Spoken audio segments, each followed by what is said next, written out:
Assalamualaikum warahmatullahi wabarakatuh. Perkenalkan, saya Muhammad Kabir Akbar, mahasiswa Fakultas Psikologi UIN Raden Palembang. Di sini saya membuat video psikoedukasi untuk memenuhi tugas UAS mata kuliah modifikasi perilaku. Adapun tema yang saya ambil yaitu Attention Deficit Hyperactivity Disorder atau ADHD. Saya langsung saja ke pengertian. Pengertian ADHD menurut Bayhaqi dan Sugiyarmin 2006, ADHD adalah Attention Deficit Hyperactivity Disorder. Attention berarti perhatian, defisit yang artinya berkurang, hyperactivity yang artinya beraktif, dan disorder yang artinya gangguan. Jika diartikan dalam bahasa Indonesia, berarti gangguan pemusatan perhatian disertai hiperaktif. ADHD yaitu kurang pemusatan perhatian, ditambah impulsivitas dan ditambah hiperaktivitas. Seseorang dapat memenuhi salah satu kriteria ADHD, yaitu kurang perhatian, inattention, atau hiperaktivitas dan impulsif, atau keduanya. Kondisi ini terjadi selama periode paling tidak 6 bulan, yang mengakibatkan pertumbuhan seseorang tersebut menjadi tidak sesuai dengan tingkat pertumbuhan usia normal di data 2008. Berdasarkan pemaparan di atas, maka ADHD merupakan hambatan seorang individu dalam pemusatan perhatian yang disertai perilaku hiperaktivitas. Adapun penyebab dan pengaruh ADHD, tidak ada yang mengetahui penyebab ADHD secara pasti.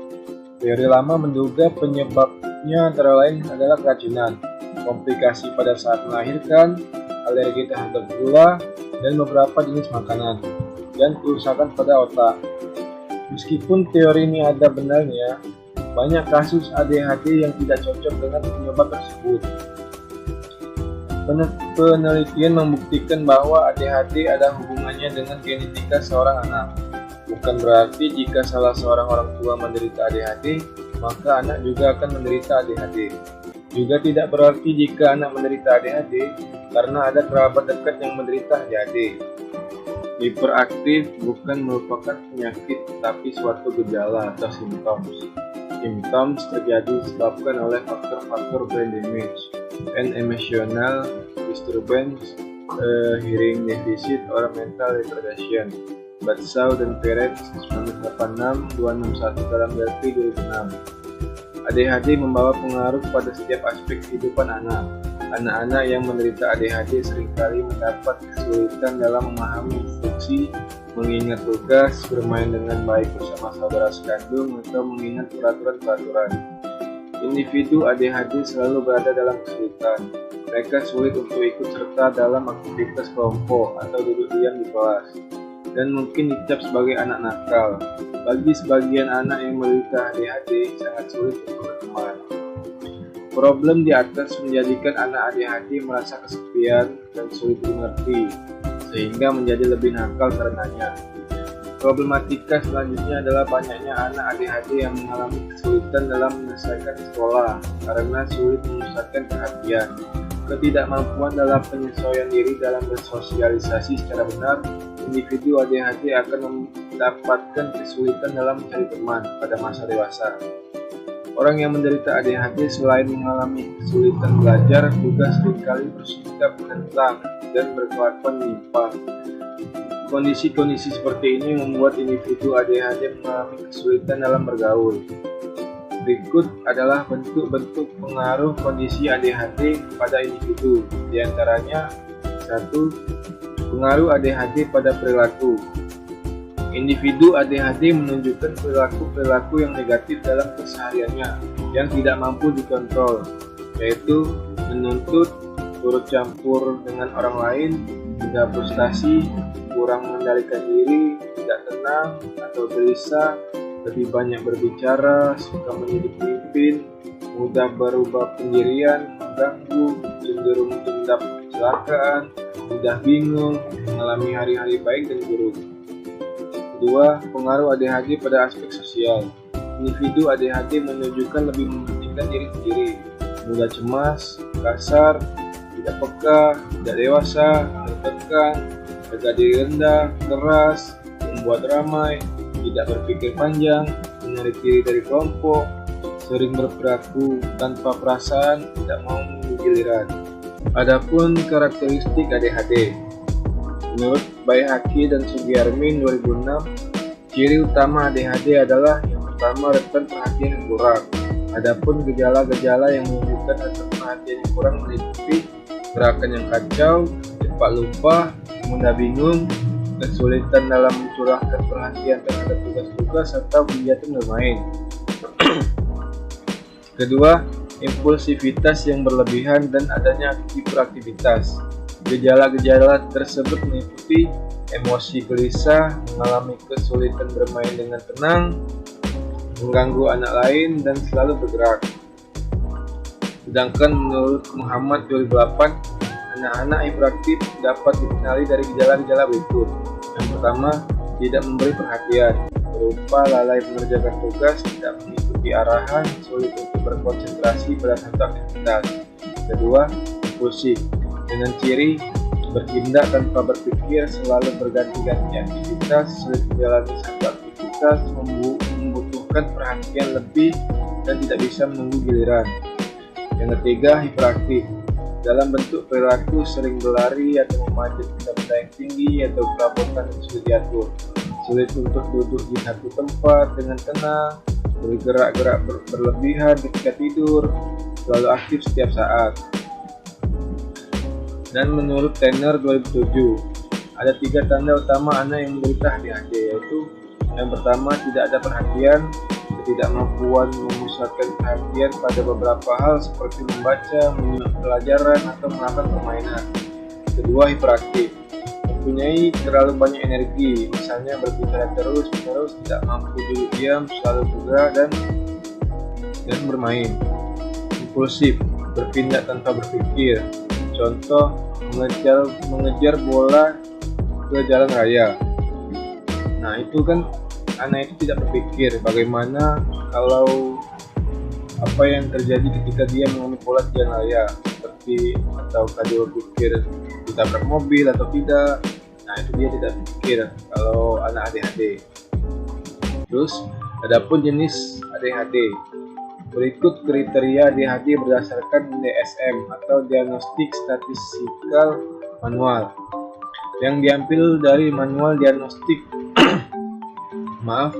yang diambil dari manual diagnostik dan statistika mengenai gangguan-gangguan mental menurut Asosiasi Psikiater Amerika tahun 1994, Baihaqi dan Sugiarmin 2006.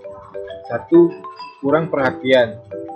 Pada kriteria ini, penderita ADHD paling sedikit mengalami 6 atau lebih dari gejala-gejala berikut dan berlangsung selama paling sedikit 6 bulan sampai suatu tingkatan yang maladaptif dan tidak konsisten dengan tingkat perkembangan.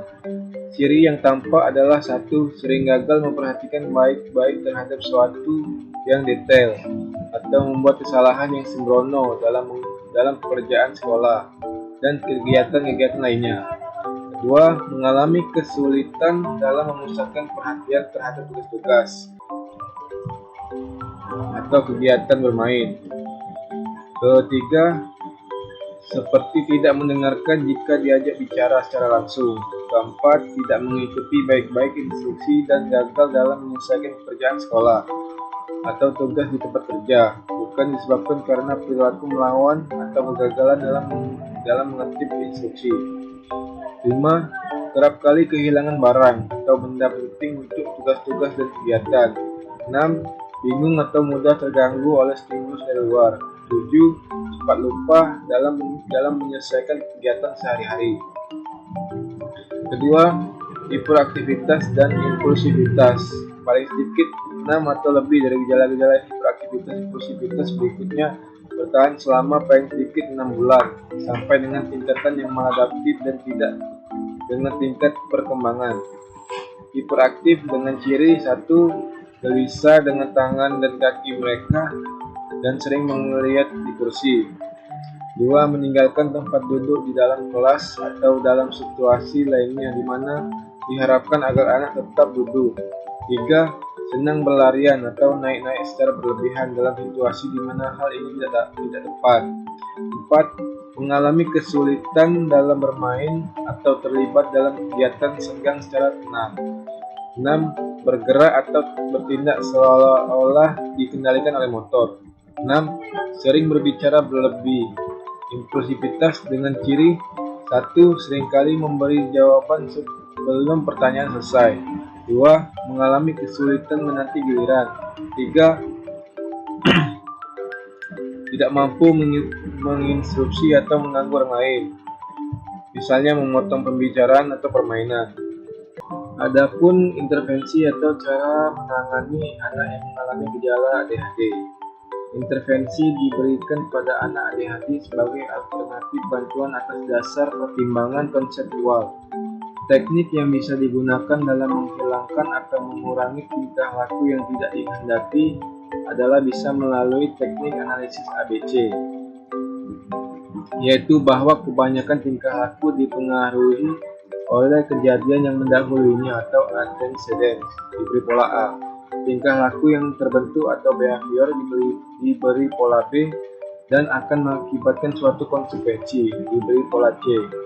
Untuk memperoleh informasi mengenai ABC tentang anak dapat diperoleh melalui wawancara dengan orang tua, mengamati dan mencatat kejadian-kejadian yang terjadi terutama pada tingkah laku yang tidak dikehendaki.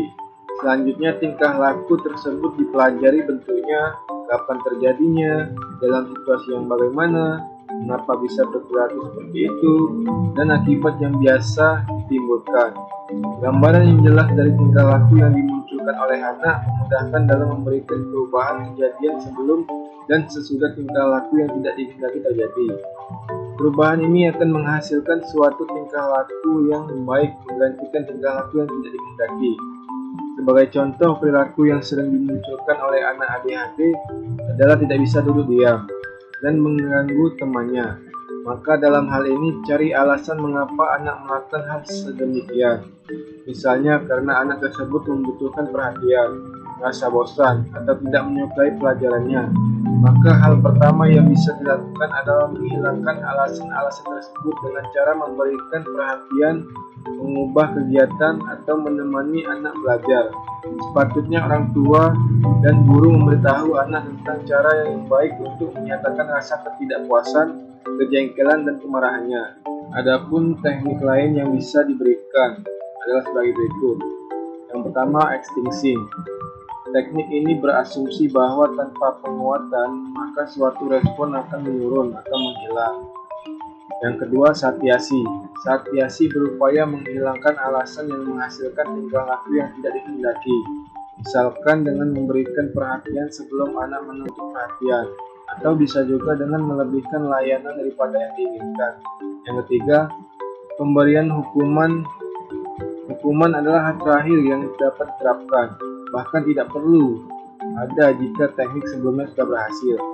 Hal yang perlu dipertimbangkan dalam pemberian hukuman yaitu 1. Hukuman digunakan jika tidak ingin membiarkan suatu tingkah laku berlanjut. 2. Hukuman dilakukan jika prosedur lain tidak berhasil. 3. Sebaiknya diberikan hukuman ringan yang terbukti efektif untuk tingkah laku tertentu. 4. Orang tua atau guru jangan melakukan hukuman dalam keadaan marah. 5. Time out. Teknik hukuman ini dilakukan dengan cara anak dipindahkan dari tempat yang tingkah laku yang tidak dikehendaki terjadi. Baiklah, di bawah ini adalah contoh anak ADHD. Silakan ditonton dan disimak. Mau depannya deh. Bermain warna gitu. Bukan enak, warna gitu. Wah, ini ada coklatnya. Nah, iya, gigiku hilang satu. Sini bunda yang nunjukin, ada situ, jangan deket-deket banget. Nah, ini warna apa deh? Warna warna apa deh?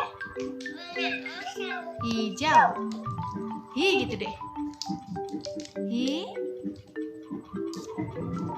Fokus dulu sayang.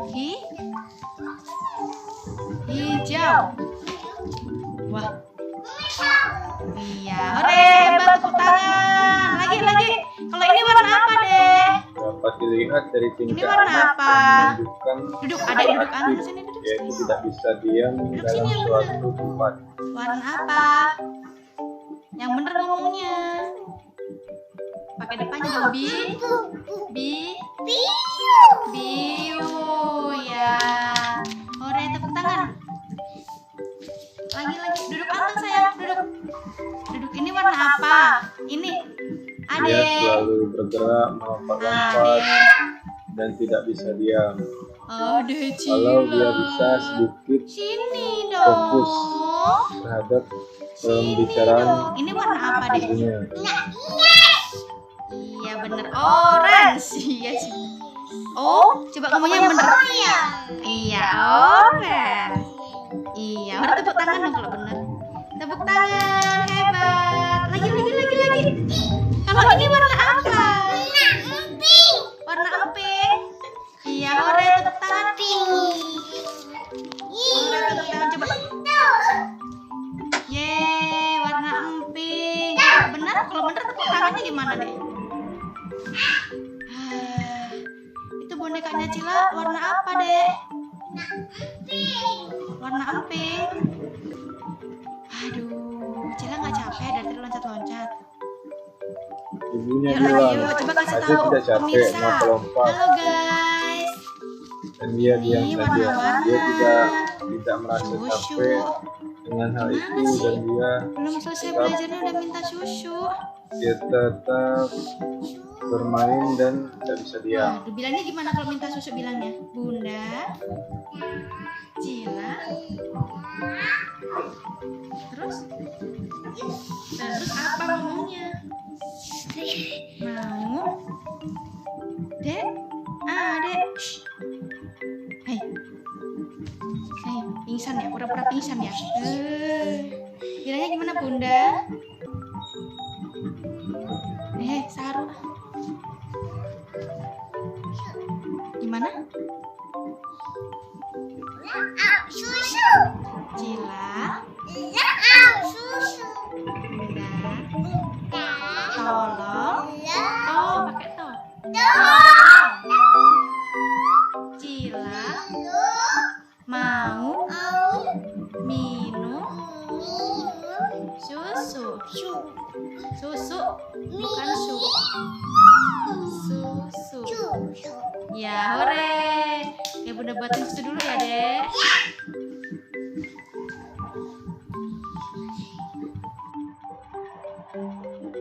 Baiklah, itu tadi contoh anak yang mengalami gangguan ADHD. Baiklah, dengan video ini berakhir, bahkan juga video penjelasan dari saya. Maaf apabila dalam penjelasan banyak kata-kata yang salah, banyak kalimat yang tidak jelas atau pengucapan yang tidak jelas. Saya mohon maaf, dan dengan Allah saya mohon ampun. Wabillahi taufiq wal hidayah. Wassalamualaikum warahmatullahi wabarakatuh.